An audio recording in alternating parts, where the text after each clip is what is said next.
নমস্কার দর্শক বন্ধু, এখনকার সব থেকে বড় খবর আপনারা দেখতে পাচ্ছেন যে পশ্চিমবঙ্গে কিন্তু সপ্তম বেতন কমিশন খুব শীঘ্রই কিন্তু জারি হতে চলেছে এবং বাংলায় কার্যকর হবে নতুন বেতন কমিশন এবং বর্ধিত হারে বেতন কিন্তু আপনারা বর্তমানে পেয়ে যাবেন। ডিএর সঙ্গে সঙ্গে কিন্তু আপনাদের সপ্তম বেতন কমিশনও খুব শীঘ্রই কিন্তু জারি হবে।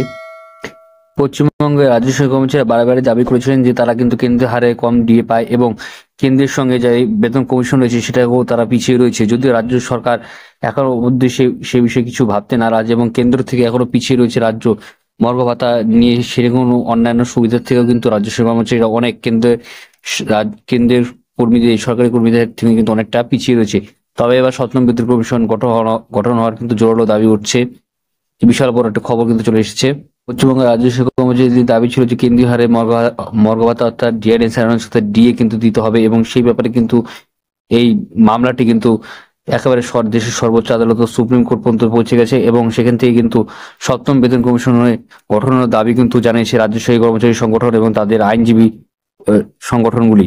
তো সেখান থেকে কিন্তু আপনাদের জন্য বিশাল বড় সুখবর এসেছে যে পশ্চিমবঙ্গে মুখ্য সচিব অর্থাৎ অস্ত্র সচিবকে স্মারকলিপি দেওয়া হয়েছিল। সেখানে সংগ্রামী যৌথ মঞ্চ কিন্তু সঠিকভাবে জানিয়ে দিয়েছে যে তাদের কিন্তু সপ্তম বেতন কমিশনের জারি হওয়া খুব প্রয়োজন এবং সেখানে কিন্তু রাজ্যে 2026 পয়লা জানুয়ারি থেকে নতুন বেতন কমিশন সুপারিশে কার্যকর করতে হবে।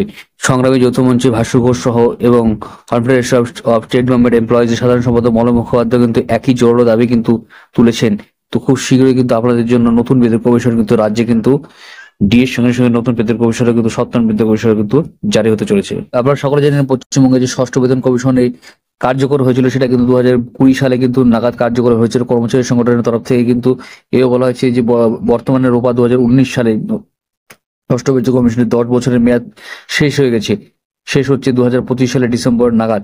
তো পে কমিশনের নতুন সরকারি কমিটিতে হুঁশিয়ারি দিয়ে যদি 2025 সালে ডিসেম্বরের মধ্যে নতুন কমিশন সংক্রান্ত পূর্ণাঙ্গ অথবা অন্তর্বর্তী রিপোর্ট জমা দিতে হবে। যদি রিপোর্ট প্রকাশে বিলম্ব হয় তাহলে 2026 পয়লা জানুয়ারি থেকে কিন্তু রাজ্য সরকারি কর্মচারীরা মূল বেতনের ন্যূনতম 50% হারে আইআর বা ইনক্রিমেন্ট রিলিফ প্রদান করতে হবে। তো আশা করি চাচ্ছি ভালো ছিল, লাইক করে শেয়ার করবে, সাবস্ক্রাইব করে পাশে অবশ্যই।